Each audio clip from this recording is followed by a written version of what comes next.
Pepsi Watson, Crime and Justice TV. This video is a follow-on from a previous video, HMP Winchester, C-Wing, 2016-2017, a cesspit of humanity. This video is HMP Winchester, B-Wing, 2017, an overcrowded Victorian slum. So how did I end up on B-Wing after I was housed on C-Wing? Well, like I explained in the previous video, of which I'll put the link for that video into this video description, I was enduring catastrophic mental health delirium. I was suicidal.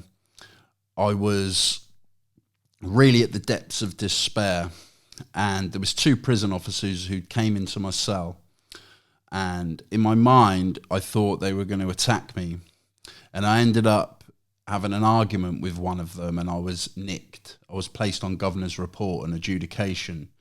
So I was taken to the segregation unit for a kangaroo court type nicking. I've gone down the stairs, which was on A-Wing, down to the segregation unit, which has already been condemned by the Chief Inspector of Prisons as unfit for purpose, but they're still using it. So I've gone down there prepared. I've got everything written out, what I'm going to say, what happened. I've got books. I've got a pillowcase with toiletries in there in case I stay in the segregation unit and get some seg time. And I've gone into the nicking, and I've got two prison officers, and they're both huge, and they're both sitting right in front of me like this, eyeballing me, intimidating me, and it was working. They were intimidating me. Every time I spoke and tried to explain myself to the governor, they were just staring at me like this, eyeballing me, tutting, and just kind of trying to mock me. And like I said, trying to humiliate me. Now, the kangaroo court type thing that they do on a nicking is so difficult to get found not guilty, because the officer that put you on report comes into the adjudication and he says what he's alleging that you did. The governor asks you for your side of the story, and then he just finds you guilty. So I could see this kind of happening, and I could see where it was heading, so I just sort of stood halfway up and I pleaded with the governor, please do not find me guilty for this adjudication. I'm an IPP, the sentence is banned, you know how barbaric it is, please do not find me guilty, the consequences are just too severe. And he said to me, the governor, we know what the consequences are, so I'm going to adjourn it. He adjourned it. I was eventually found not guilty. So these two big burly prison officers, they've took me up the stairs, these thin metal Victorian stairs, and then they've kind of tried to like stop me on the stairwell, tried to intimidate me, and they've said, you want to watch what comes out of your mouth, son? Yeah? I said, I'm not guilty, I didn't do it. He said, you want to watch what comes out of your mouth? Yeah, and I thought like they were going to attack me, because it was like they tried to corner me, or they cornered me on the stairs. They're both massive guys. And then we've walked from A-Wing up the stairs through the centre of HMP Winchester onto B-Wing. So they've moved me to B-Wing. They've opened the gate. I've walked onto B-Wing, and I've just looked up. And it's just this old, decaying, dark, draconian building. And it was smelly, dirty. There was people shouting, banging, screaming. Just a horrible, uninviting, hostile place. And you could sense the energy of violence and mental health and self-harm as soon as you walked on there. It had a different energy than C-Wing. It had more of a violent energy, a more of a on-edge energy. And the two officers have walked me along the bottom floor. They've cracked the door. In you go, son. And then he's come in again, and he's had to duck under the door because he's so tall, this officer, so big. He said, you ever think about what comes out of your mouth, son? And he slammed the door. And I've looked at the cell. There's blood all up the walls. There's feces on the floor. There's feces all up on the walls. The guy who'd been in the cell before me was on a dirty protest. So a dirty protest is when they wipe feces all over the cell. They'd removed 27 bottles of feces out of this cell, and it stunk of feces. There's no bin, no cupboard, no pillow, and no mattress. No mattress. So I'm ringing the bell. Gov, can I have a mattress? I was short-staffed. Short-staffed? Like, I've got no mattress. I've got nothing to sleep on. And the prison service in modern Britain has been squeezed so much of resources and money. It's just on its knees. When you go into a prison cell, there isn't even anything in there. It's a concrete tomb with a metal bed, yeah, with no mattress. So I'm at the door all night trying to get a mattress off a prison officer, and I've eventually got one covered in semen and God knows what else, nits, all sorts. And I'm just in this cell, and I've looked up and I've seen the bars, and I'd been very suicidal, so I'm looking up at these bars and I'm just thinking, I need to get out of this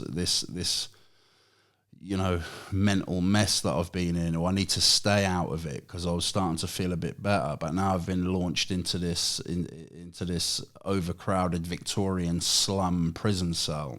So we're just constantly locked down on this unit, B Wing, HMP Winchester, 2017. We're constantly on lockdown. We're coming out for 30, 40 minutes a day. Now, when we come out for this 30, 40 minutes a day, as soon as you come out of the cell, they immediately shout kit change, gym, association, exercise, library, when all of these things under normal circumstances are a right, and you would normally be delegated time throughout the daily structure of the prison regime to exercise your right to go to all these things. But like I said, the prison system in modern Britain has been so squeezed that you have to choose in 30, 40 minutes one of these things to do, and that's without a shower or a phone call. So you have to choose one of these things to do. When they used to unlock us for lunch and dinner, they'd crack the door, they'd say lunch. So you get off your bed, you put your shoes on. Within 10 or 15 seconds of your door being open, you've got another prison officer at your door. Bang up, and you're like, I haven't even walked out of my cell yet. You know what I mean? And they're trying to lock me up. And then as soon as I set foot out of the cell to walk to the dinner queue, the screws are barking at you. Bang up, lads, bang up, get your lunch and bang up. You know, and you've only just literally walked out of the door of your prison cell. They'd open our door for this 30, 40 minutes a day. They'd shout kit change. Yeah, so kit change, you'd normally get like a few T-shirts, change your bed in, get a few socks, prison tracksuit, couple of towels. So I'm queuing up in this kit change queue. The kit change queue is all the way down to twos or the threes landing, I think. And it's all the way down. So I'm waiting, I'm just got these filthy, dirty clothes on. I'm wearing the same T-shirt every day for days on end. And then the kit change queue goes down, like not even half, probably like a third. And then they just shut the shutters. There's no kit. Like I said, there's just nothing. There's no resources. Now, when they used to let us out, the prison officers, so there'd normally be 6 or 7 prison officers with a senior officer. Not anymore. Those days are over. The 2 or 3 23-and-a-half-year-old fresh-faced prison officers who were working in Costa Coffee 6 weeks ago lock the gate and stand behind the gate. So all the prisoners swarm up to the gate, 7 deep, skinny, malnourished, black rings around their eyes, all most, if not all enduring mental health breakdown because of the prolonged isolation on this general population unit. Gov, I need a toothbrush. Gov, I need a pillow. Gov, I need a mattress. Gov, I need phone credit. I need to phone my sister. She's dying of cancer. Just nuts. Now, with the violence, when it used to kick off on a prison unit and the prison alarm bell would go, you would have 25, 30 officers there in 60 seconds, 90 seconds, just swarming the landing, taking control of the situation, doing what they needed to do, bang everybody up, diffuse the situation. Those days are over. Those days are done. Yeah. When the alarm bell goes off now, like it used to every day on B Wing, HMP Winchester, a Victorian overcrowded slum, 2017, the 2 or 3 23-and-a-half-year-old fresh-faced prison officers don't know what to do. And they run the opposite way of the crime scene. So the guy's getting stabbed or slashed over here, the alarm goes and they run the opposite way. If they're on the unit, they run off and shut the gate behind them. So, that's what they do. If you get stabbed, you can lose your life. Every day, those doors used to open in HMP Winchester on B Wing. Every day when those doors open, it used to go off. It used to just be nuts, chaos. And you'd hear it. You always hear the violence because you just hear the loud bangs. You don't really hear shouting at first because people are trying to be, keep it, on the D-low. But then the victim, because a lot of this time around 2017, the violence, it was 4-on-1, 5-on-1, 6-on-1, 5 men running in a cell with tuna tins in socks, just inflicting damage on one victim who's just got out of bed and it's not expecting it, because 85% of prison violence is planned. Yeah. 85% of prison violence is not spur of the moment, it's planned, and you don't see it coming. It's by surprise, from behind, or when you're least expecting it. And every single door when the doors used to open in Winchester on B Wing, it was kicking off. It was going off. People were getting stabbed. People were getting slashed. I remember an Albanian guy, he's 5 foot Albanian guy. He's just ran in a cell full of blacks and just started slashing them all and cutting them. There's blood all up the walls, blood dripping out the cell. Just a complete mess, a bloody mess where he's gone in and just gone crazy and he's sliced all these black guys up. Another time, a guy was nearly murdered. He only got punched once, but he's hit his head, he smashed his head on the wall or the floor on the way down, and he's out, he's gone. Do you know what I mean? And the prison officers are trying to resuscitate him. A ambulance helicopter came into the prison and landed in the prison and airlifted him to hospital. And the officers were saying, "Look, boys, it's not looking good." The guy who done it was down the block, terrified that he's killed somebody, and that was over a tin of tuna debt, £1.39. Yeah. Another time, I've never seen as much violence so frequently as I have in Winchester on B Wing. I remember one time there was a lot of violence going on the 3s and 4s landing daily. Every single day when those doors opened, it was kicking off, yeah. And a few phones got robbed, and it was brewing and brewing and brewing. And then what happened was we've all come out on association, and there was just a race war between the whites and the blacks. And I think a white guy ran over, hit a black guy ran over, hit a white guy, and then it just went off. And you've got 25, 30 black and white lads all just going at it. They're all going at it. Yeah, just carnage, chaos. Officers are running off because they can't handle it. They don't know what to do. They haven't got enough numbers on the ground. They're inexperienced. And this took time for the experienced officers to lock down other wings and get over. And in the meantime, these guys are just going at it. They're just going blow for blow, toe to toe on the landing, under the stairs, 3-on-1, 2-on-1, going at each other. They're fighting outside the cells. People are going into the cells fighting. Just absolute chaos. I've never, ever seen anything like that in any prison in 13 years, in all the different prisons, young offenders institutions or secure units that I've ever been in. They nearly completely lost control of the whole prison. A couple of scousers, they've smashed a female officer with a table leg and gone for the keys. They've gone for the keys, and I think there was another officer there who was very quick thinking, and he prevented them from getting the keys.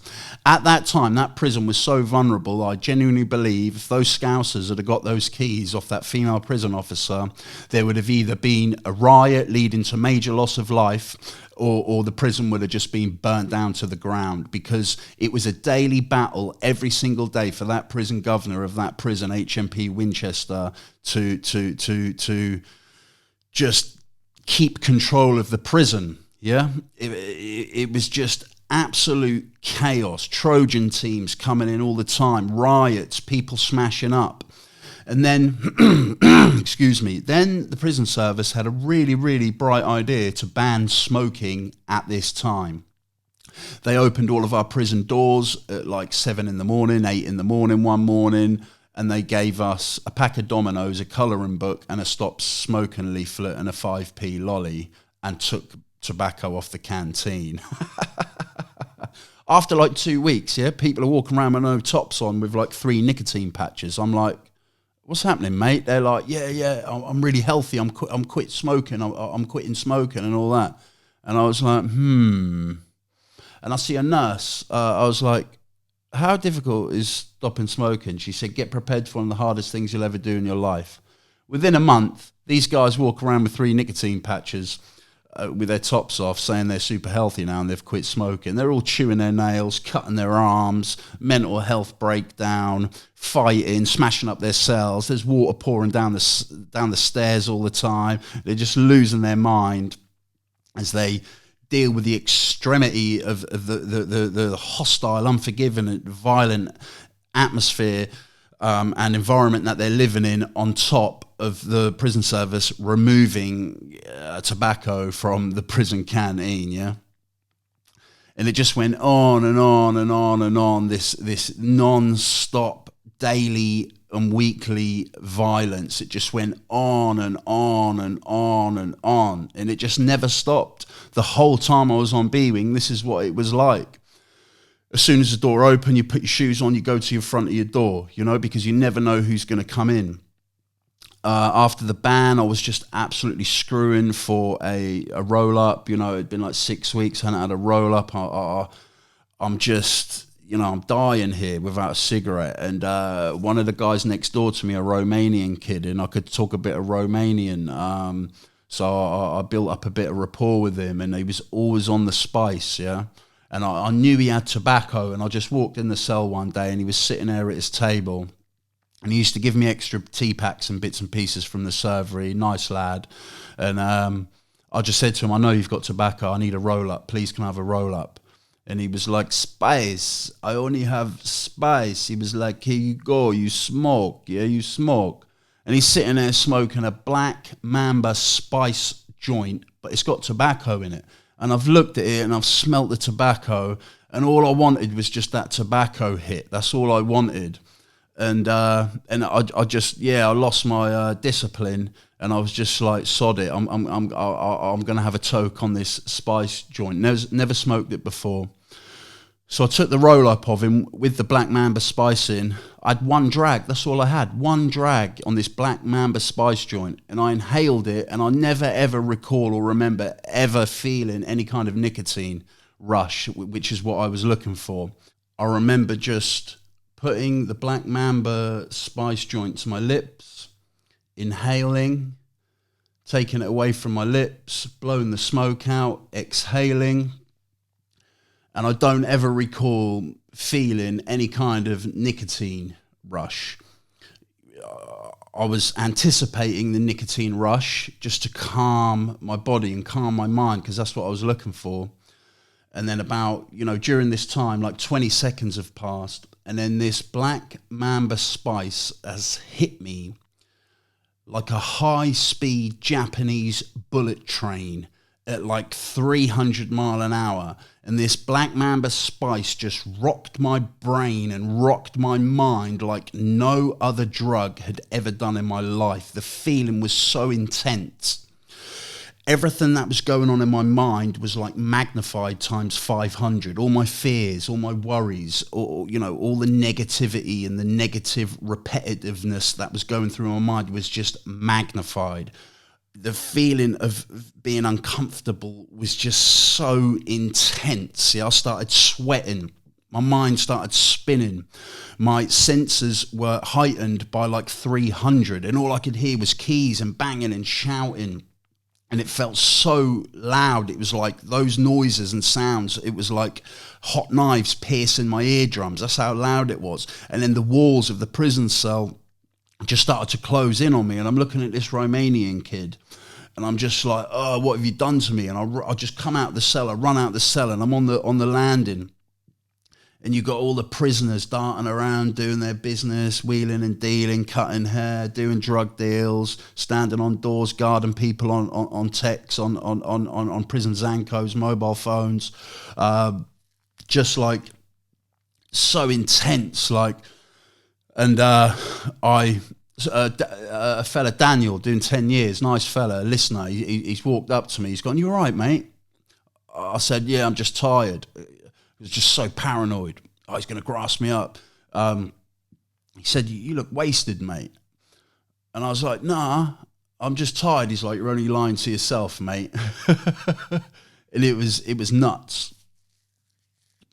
And that, you know, there was so much spice, so much Black Mamba spice on this unit, an epidemic, yeah, an absolute epidemic. Fights in the dinner queue, fights over the servery, fights on the landing, fights in the cells, on the 2s, 3s and 4s landing.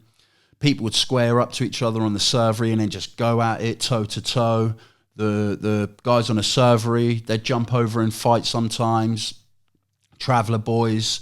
I remember I saw the Romanian who gave me the spice. He used to do the desserts and the soup. And I'll just turn around and it's kicked off, and he's smashing this kid over the head with the long metal utensil that he does the soup and the custard with, just kicking off all over the gaff, all over the unit, every day.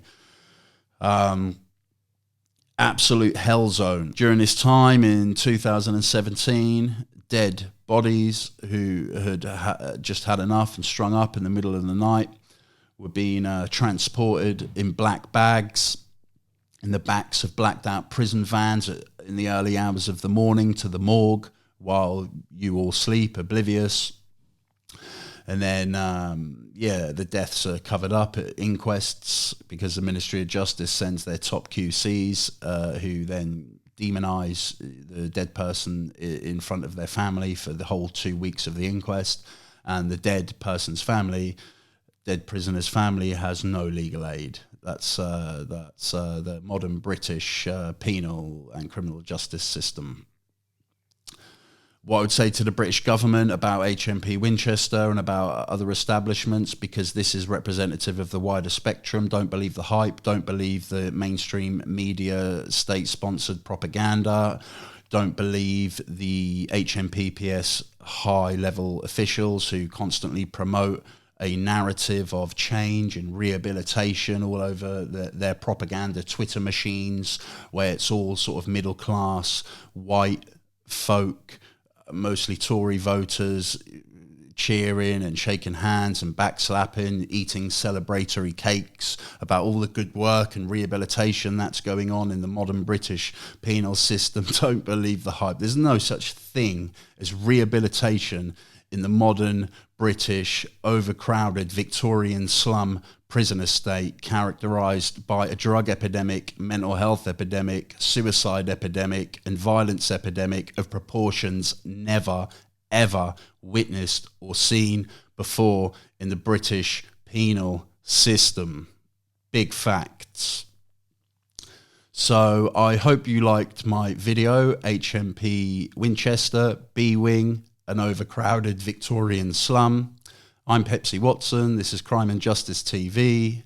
As always, I wish you all good health and prosperity. And above all, and most importantly, may you love by recognizing yourself in others.